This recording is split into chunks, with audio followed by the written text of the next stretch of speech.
Bismillahirrahmanirrahim.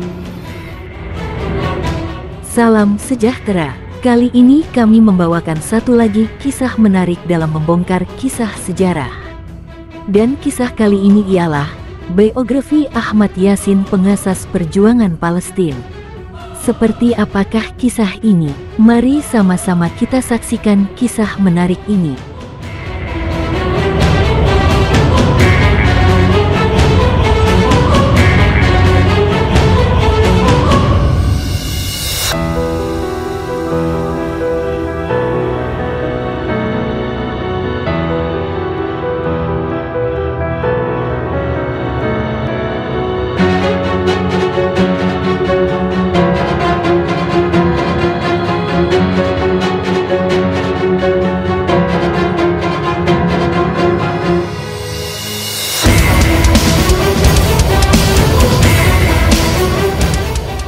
Syekh Ahmed Ismail Hasan Yasin adalah pengasas pertubuhan Palestina Hamas.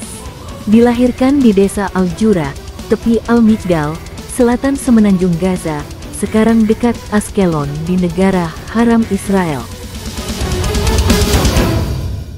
Ketika masih kanak-kanak, beliau dan keluarganya telah dipaksa menjadi pelarian akibat oleh perperangan dengan Israel pada tahun 1948 ataupun namanya Perang Nakbah. Syekh Ahmed Yasin telah mendirikan Parti Hamas, Al-Harakatul Muqawamatul Islamiyah, dengan rakannya Abdul Aziz Al-Rantisi dan Khaled Mesal pada tahun 1987. Syekh Ahmed Yasin adalah seorang yang hampir buta dan juga seorang kuadriplegia akibat kemalangan sukan pada masa mudanya, sehingga beliau perlu menggunakan kerusi roda sepanjang sisa hidupnya. Beliau merupakan pejuang intifadah, mujahid dakwah yang berjuang menegakkan Islam dan penghulu pejuang kemerdekaan Palestina.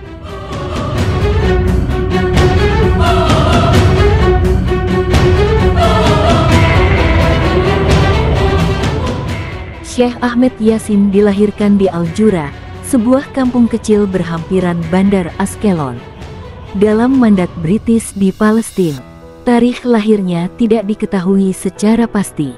Menurut paspor Palestina, dia dilahirkan pada tanggal 1 Januari tahun 1929. Tetapi dia mendakwa sebenarnya dilahirkan pada 1937. Bapaknya, Abdullah Yasin, meninggal dunia ketika berusia 3 tahun. Selepas itu, dia dikenali di kawasan kejiranannya sebagai Ahmad Saada. Selepas ibunya, Saada Al-Habil, ini adalah untuk membesarkan dia daripada anak kepada 3 istri bapaknya yang lain. Bersama-sama, Yasin mempunyai 4 abang dan 2 adik perempuan. Dia dan seluruh keluarganya melarikan diri ke Gaza, menetap di Kem Al-Sati. Selepas kampungnya dibersihkan secara etnik oleh Angkatan Pertahanan Israel semasa Perang Arab-Israel 1948. Syekh datang ke Gaza sebagai pelarian. Ketika berusia 12 tahun, dia mengalami kecederaan tulang belakang yang teruk. Semasa bergelut dengan rakannya, Abdullah Al-Hatib, lehernya disimpan dalam plaster selama 45 hari. Kerusakan pada saraf tunjangnya menyebabkan dia mengalami kuadriplegia sepanjang hayatnya. Karena takut perpecahan antara keluarganya dan Al-Hatib, Syekh pada mulanya memberitahu keluarganya bahwa dia mengalami kecederaan ketika bermain lompat semasa pelajaran sukan bersama rekan sekolahnya di pantai. Walaupun Syekh memohon dan belajar di University Al-Azhar di Kaherah, Mesir, dia tidak dapat melanjutkan pelajaran di sana karena kesehatannya yang semakin merosot. Dia terpaksa mendapat pendidikan di rumah, di mana dia membaca secara meluas, terutamanya mengenai falsafah dan agama, politik, sosiologi, dan ekonomi.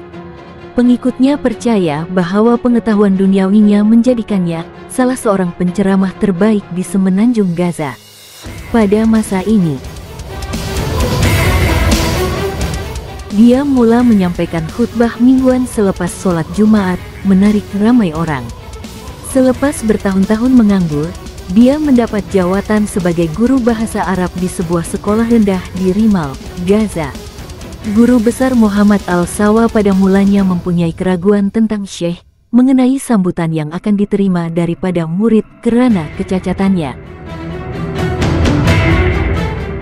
Bagaimanapun, menurut Al-Sawa, Syekh mengendalikan mereka dengan baik dan popularitinya semakin meningkat, terutama di kalangan kanak-kanak yang lebih cendekiawan. Kaedah pengajarannya dilaporkan menimbulkan reaksi bercampur baur dalam kalangan ibu bapa, karena menggalakkan pelajarnya menghadiri masjid tambahan 2 kali seminggu.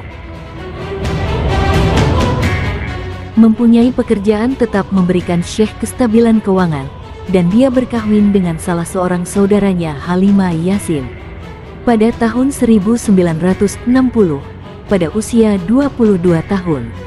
Pasangan itu mempunyai 11 anak.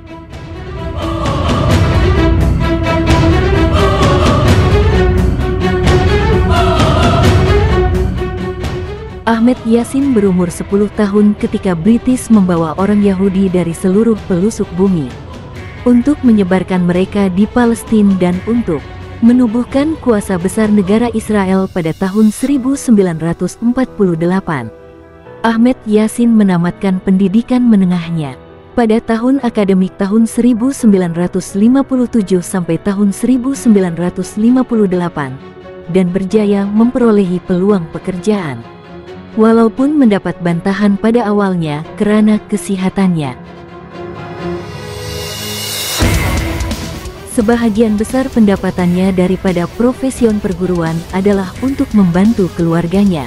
Di samping itu, Ahmed Yasin pada usia 20 tahun menyertai demonstrasi yang meletus di Gaza untuk membantah pencerobohan 3 pihak yang menyasarkan Mesir pada tahun 1956, dan beliau menunjukkan keupayaan retorik dan organisasi yang nyata di wilayah ini.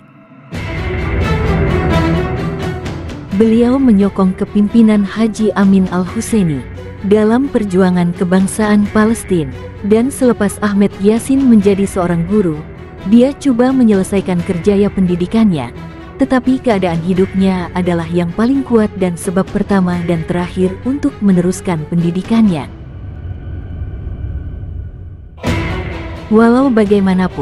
Walaupun begitu, beliau telah bekerja sejak kecil untuk berkhidmat kepada masyarakat Palestina dalam semua aspek, terutamanya aspek sosial.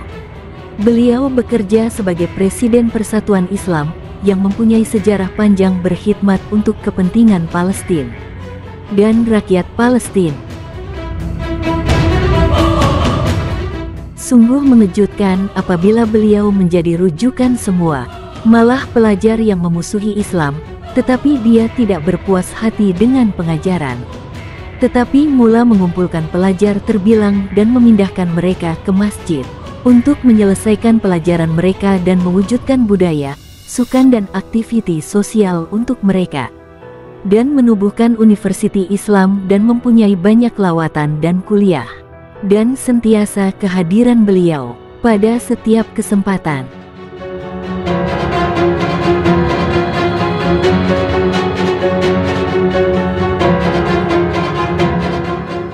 Semasa tahun 50-an dan 60-an, arus negara telah mencapai kemuncaknya, manakala Ahmed Yassin telah ditangkap oleh pihak berkuasa Mesir yang mengawasi Gaza atas tuduhan kepunyaan Ikhwan Muslimin.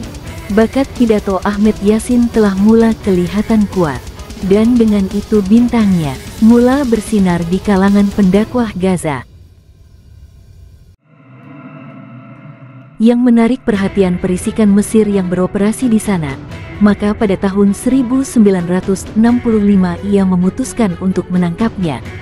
Sebagai sebahagian daripada kempen penangkapan di arena politik Mesir, yang menyasarkan semua mereka yang sebelum ini ditangkap daripada Ikhwan Muslimin.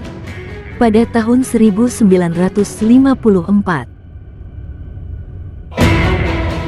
beliau telah ditahan dalam kurungan bersendirian. Selama kira-kira sebulan kemudian dibebaskan selepas siasatan, membuktikan bahwa tiada hubungan organisasi antara beliau dan Ikhwan. Tempoh penahanan meninggalkan kesan penting dalam dirinya, yang dia ringkaskan dengan berkata, "Ia meningkatkan kebencian saya terhadap ketidakadilan, dan tempoh tahanan mengesahkan bahwa kesahihan mana-mana pihak berkuasa adalah berdasarkan keadilan dan kepercayaannya terhadap hak asasi manusia untuk hidup bebas."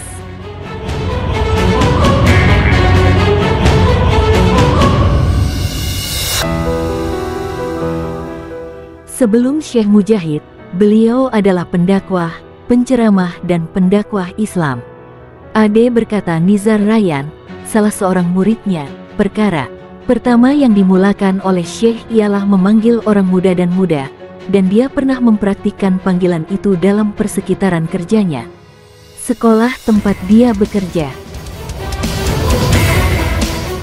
Dan dia berkata, Syekh secara beransur-ansur menjadi terbiasa dengan mereka, dan selepas komitmen untuk sholat dan belajar Al-Quran, dia menjadi terbiasa dengan sholat sunat puasa, terutamanya pada hari Isnin dan Hamis, dan ibu bapak datang ke sekolah sebagai protes. Manusia berada dalam jarak yang tidak dapat digambarkan dari agama dari kekurangan sholat, puasa, dan membaca Al-Quran. Mereka berkata, "Dengarlah wahai Syekh, adapun sholat, kami telah mewajibkannya, dan membaca Al-Quran adalah terpuji. Adapun puasa pada hari Isnin dan Hamis, ini di luar tenaga." Dia menjelajah bandar dan kampung Palestina walaupun lumpuh. Salah satu kisah sejarah ialah dia keluar satu hari bersama Prof. Nizar Rayyan. Selepas kematian bapaknya, anak lelaki Nizar Rayyan Barak Nizar Rayyan menceritakan dalam biografinya, "Ayah saya memberitahu saya," dia berkata, "saya membawa Syekh Al-Yassin kami ke beberapa kampung di tebing barat. Semasa beliau tawaf dalam menyeru kepada Tuhan, dia berkata, Syekh itu tidak mempunyai kereta, kerusi untuk orang cacat, sebagaimana dia kemudiannya, dan saya biasa memikulnya di atas tangan saya sebagai beban." Ayahku berkata, "Sewaktu aku berjalan di beberapa jalan di bandar itu, Syekh itu berada di tanganku. Dan salah seorang daripada mereka meletakkan ke dalam tangan Syekh itu sekeping shilling yang sedikit nilainya." Perawi berkata dia pikir mereka perlu mengemis. Ayah saya berkata, "Saya menjadi sangat marah, dan saya bimbang tentang lelaki itu. Saya ingin mengembalikan penghormatan kepada Syekh kami." Maka Syekh itu datang di antara saya dan mengejarnya, dan dia berkata, "Wahai Nizar, lelaki itu lebih baik daripada apa yang dia pikirkan, maka jangan melawan kebaikannya dengan memaki hamun, dan peliharalah apa yang dia telah bersungguh-sungguh untuk membela."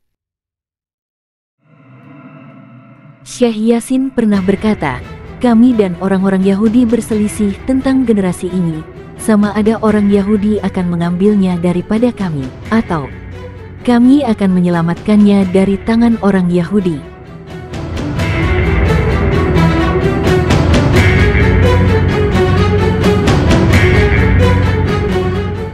Syekh Ahmed Yassin terbunuh dalam serangan Israel pada hari Isnin, 22 Mei 2004. Semasa dia dibawa keluar dari sesi sholat subuh di Gaza, sebuah helikopter tempur helikopter AH-64 Apache Israel menembak peluru berpandu Hellfire ke arah Sheikh dan kedua-dua pengawal pribadinya. Sebelum serangan, jet F-16 Israel terbang ke atas untuk mengaburkan bunyi helikopter yang menghampiri. Sheikh sentiasa menggunakan arah yang sama setiap pagi untuk pergi ke Masjid Al-Mujama Al-Islami yang sama di daerah Sabra, yaitu 100 meter, 330 kaki, dari rumahnya.